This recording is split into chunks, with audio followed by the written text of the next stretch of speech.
Hello everyone and welcome. My name is Michael Garcia and today we'll be exploring the fascinating world of translation ambiguities and how to effectively resolve them. Effective translation goes beyond simply swapping words. It's about conveying the precise meaning and intended impact of the source text in the target language.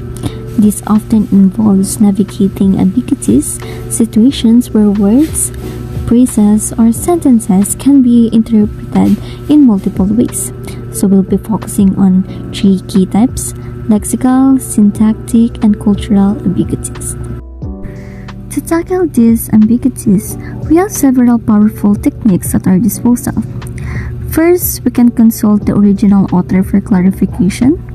Second, using glossaries and terminology databases to ensure consistency. And finally, adding footnotes or clarification can help resolve any remaining uncertainties. Let's start with lexical ambiguity. Consider the Filipino phrase, ang lupa ay mahalaga. A literal translation might be, the soil is valuable.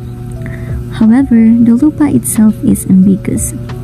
So the word lupa, as you can see, it can refer to both soil and also land. So the context is crucial. If the sentence is about the importance of land for agriculture or survival, a better translation will be land is essential for human life. So this choice is depend entirely on the surrounding text and the overall message. Another example is bukas ang pinto. This literally translates to open is the door, which sounds unnatural in English. So bukas, the word bukas can mean both opened and to open. Depending on the context, it could mean either the door is open or open the door. So the grammatical structure and surrounding sentences are key to determining the correct interpretation. For instance, if the sentence is a command, it implies the second meaning. Our next example or last is wag kang magalit, which literally translates to don't you get angry. Well, this is grammatically correct. It sounds quite harsh in English, so the word magalit implies a strong emotional response. A more natural, polite translation in English might be, please try to stay calm or please don't be angry, depending on the context and desired tone. The goal is to convey the meaning while maintaining a suitable level of politeness. So that's all for our lexical. Next is our syntactic ambiguity. So our first example is kahit anong kulay ay maganda. A literal translation is any color is beautiful. However, the sentence structure could be interpreted differently. So the word order might suggest that beauty applies to each individual color rather than the concept color in general.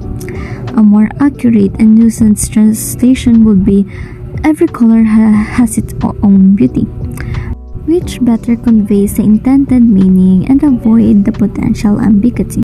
Our next example is gusto mo bang sumama? So this translates to do you want to join? However, the word sumama implies accompanying someone or a group. A more natural English equivalent, depending on the context, might be would you like to come along or would you like to join us?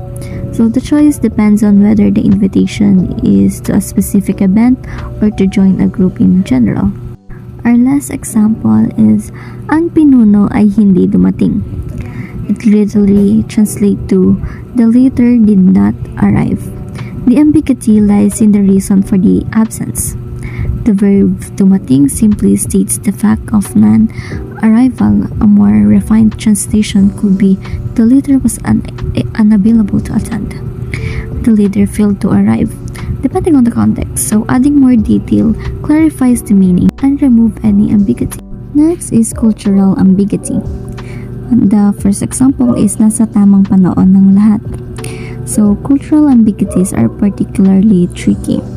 Sa tamang panahon ng lahat literally means everything is in the right time. But this doesn't fully capture the cultural nuisance. So this phrase often implies a sense of fate or destiny.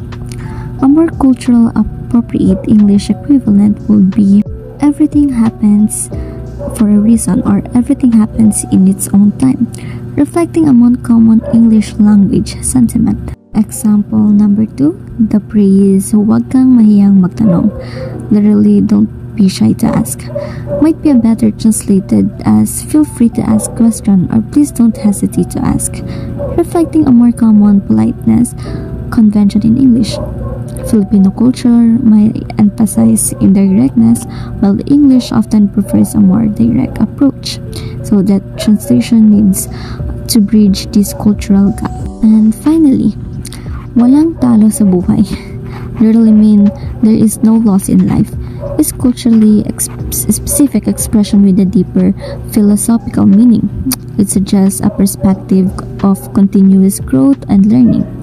A more appropriate translation might be, every experience is a lesson, or there are no failures, only lessons learned, conveying the underlying message of a growth and learning from setbacks. Okay, now let's reflect on the process of identifying and resolving these ambiguities. So the task is far from straightforward. It requires not only a strong grasp of both source and target languages but also deep understanding of cultural nuances.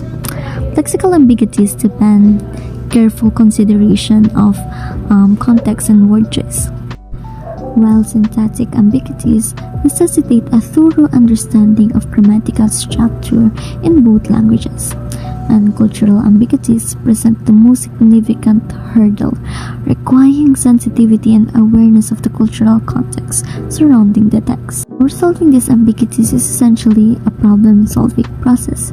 It often involves a cycle of hypothesis generation, testing, and refinement. We start by identifying the potential ambiguity, then explore various interpretations considering the context and cultural implications. We might consult dictionaries, glossary, or even the original author to confirm our understanding.